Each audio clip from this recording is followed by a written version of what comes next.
Kang Deddy, Gubernur Konten. Namanya Rudi Masud, Gubernur Kalimantan Timur yang tengah jadi sorotan tajam di berbagai platform media sosial. Dari TikTok, Instagram, hingga YouTube, semua orang membicarakannya. Kenapa? Karena ia dengan berani menyindir Gubernur Jawa Barat dalam sebuah forum terbuka. Yang lebih mengejutkan, Kang Deddy Mulyadi, KDM, langsung memberikan jawaban telak saat rapat DPR RI.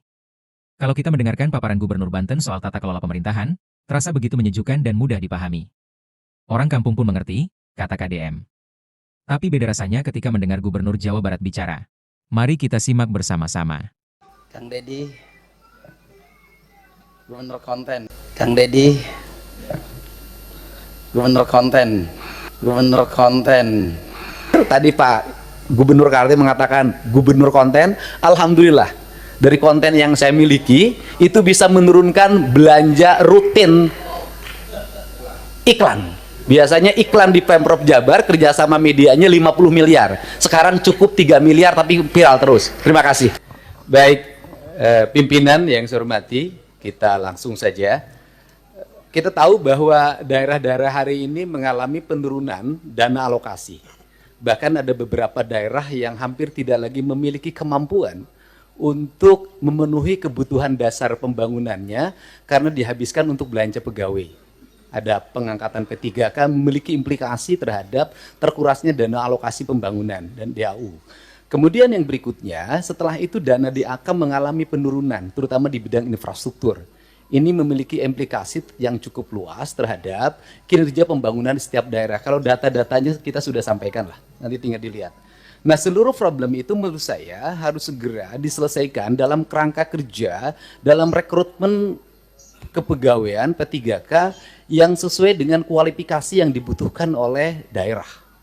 Saya berikan contoh misalnya, tidak semua menurut saya seleksi untuk P3K atau ASN itu harus melalui pendekatan seleksi digital. Kenapa? Karena ada beberapa spesifikasi pekerjaan yang itu tidak perlu digitalisasi. Sopir truk sampah itu nggak usah seleksi ASN menurut saya. Tukang sapu itu tidak usah. Tukang taman tidak usah. Tenaga office boy tidak usah, tenaga pengamanan tuh tidak usah. Apa sih dampaknya dari rekrutmen ini? Yang pertama dari sisi rekrutmennya terjadi rekrutmen ASN dan P3K, tetapi di sisi lain kebutuhan yang dibutuhkan oleh daerah dan provinsi itu tetap dilakukan. Pada akhirnya ngangkat lagi melalui outsourcing. Ini pertama pendekatan. Kemudian yang kedua, bahwa BUMD pasti kualifikasinya nanti data disampaikan, ada sehat, ada dalam kategori sehat banget, ada yang dalam kategori tidak sehat. Yang tidak sehat kami lagi lakukan audit investigatif, kemudian nanti akan dilakukan 2 pilihan, diteruskan atau ditutup. Nah, problem dari BUMD itu di daerah itu satu saja, BUMD diisi oleh tim sukses. Itu problemnya, sehingga profesionalismenya dikesampingan. Rambu-rambu ini harus segera dibangun dengan baik. Terus kemudian yang berikutnya, ini Jawa Barat. Jawa Barat ini provinsi menurut saya paling aneh. Jumlah penduduknya hampir 50 juta, terbesar di Indonesia. Tetapi jumlah desanya kecil dibanding Jawa Tengah. Jumlah kelurahannya kecil dibanding Jawa Tengah. Jumlah kecamatannya kecil dibanding Jawa Tengah. Sehingga desa di Jawa Barat ada yang menanggung penduduk satu desa 150.000. Nah, komposisi dana desa itu pendekatannya tidak seperti itu. Tetap saja pendekatan-pendekatan normatif daerah. Ini yang harus segera dilakukan evaluasi. Ini. Dan kemudian yang berikutnya adalah sudah juga semestinya Komisi 2 memelopori daerah desa yang sudah berubah karakternya menjadi kelurahan karena pertumbuhan industri. Harus segera dibuat kelurahan, tidak desa lagi. Karena pendekatan kewilayahan sudah tidak relevan lagi dengan jumlah penduduk yang tidak monokultur, yang sudah plural. Yang perlu dilakukan pendekatan birokratif bukan berdasarkan pendekatan politik. Ini yang harus dilakukan. Kemudian yang berikutnya adalah daerah menanggung beban apa lagi? Instansi vertikal seperti Kementerian Agama itu kewenangannya banyak banget. Ngurus madrasah diniyah, madrasah sanawiyah, madrasah aliyah, masjid, pondok pesantren, tapi duitnya nggak bawa. Nah, pada akhirnya kalau gubernur tidak memenuhi, kalau bupati tidak memenuhi kebutuhannya, maka nanti akan dibenturkan dengan isu agama, tidak berpihak pada kepentingan umat. Padahal di satu sisi dia masih memiliki kewajiban-kewajiban terhadap sekolah SD negerinya masih roboh, SMP negerinya masih roboh, SMA negerinya masih roboh. Nah problem seperti ini kalau dibawa ke wilayah politik DPR, maka kita akan mendominasi kepentingan ini dibanding kepentingan internal kita yang menjadi kewajiban dasar kita. Untuk itu nanti ke depan Kementerian Agama harus jelas.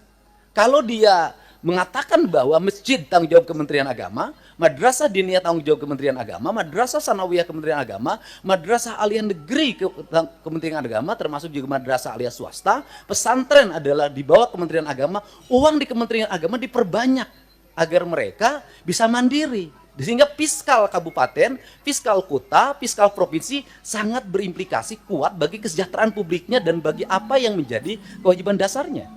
Kemudian yang berikutnya adalah ini urusan otonomi di Jawa Barat, lucu.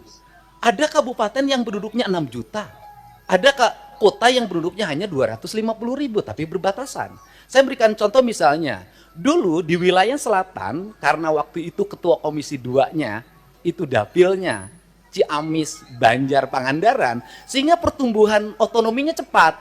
Kabupaten Pangandaran, Kota Banjar, Kabupaten Ciamis.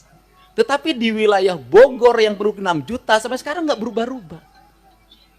Kemudian juga Kota Sukabumi berbatasan dengan Kabupaten Sukabumi. Kabupaten Sukabumi penduduknya banyak sekali, sedangkan Kota Sukabumi penduduknya kecil sekali. Kota Cirebon dengan Kabupaten Cirebon. Kota Cimahi berbatasan dengan Kabupaten Bandung, berbatasan Kabupaten Barat. Kotanya kecil sekali penduduknya. Tapi di sisi lain Kabupaten Bandung penduduknya besar sekali. Fiskal ini akan lahir tidak adil. Ada kota yang mendapat alokasi relatif baik, penduduknya sedikit. Ada kabupaten yang alokasinya tidak begitu besar, penduduknya besar. Pertanyaan saya adalah ke depan bisakah dibuat inisiasi penambahan jumlah wilayah untuk sebuah wilayah? Misalnya kalau Kabupaten Sukabumi susah sekali membuat daerah otonomisasi baru, bisakah sebagian dari wilayah Kabupaten Sukabumi diintegrasikan dengan kota Sukabumi, kotanya berubah jadi kabupaten? Ini percepatan untuk apa? Agar melahirkan rasa adil dalam percepatan pembangunan di Jawa Barat. Kemudian ke depan, bisakah dana alokasi umum standarnya bukan dari jumlah kabupaten, jumlah kota, jumlah desa, jumlah kelurahan? Bisakah standarnya adalah jumlah penduduk? Karena kalau pendekatannya hanya jumlah kota, jumlah kabupaten, jumlah kelurahan, maka Jawa Barat akan di bawah Jawa Tengah secara terus-menerus. Sedangkan beban residu akibat pertumbuhan industri berbatasan dengan ibu kota negara, berbatasan dengan Jakarta, itu memiliki implikasi luas dalam penanganan. Barangkali ini sebagai pengantar dari saya dalam pendekatan-pendekatan ke depan, dan ini amanah dari teman-teman di daerah. Semoga kebuntuan-kebuntuan ini bisa dilakukan percepatan-percepatan. Karena apa? Karena daerah diperlukan upaya-upaya kita untuk melakukan perubahan-perubahan, tidak boleh secara terus-menerus dengan pola monoton seperti ini. Nah, yang terakhir misalnya hari ini daerah harus beratraksi.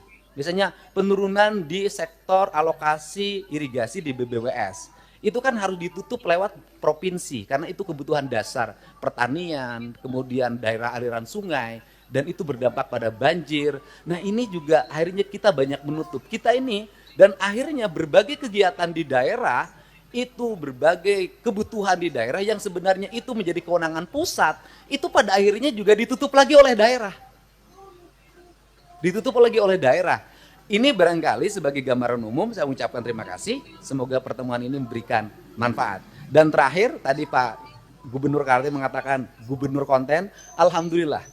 Dari konten yang saya miliki, itu bisa menurunkan belanja rutin iklan.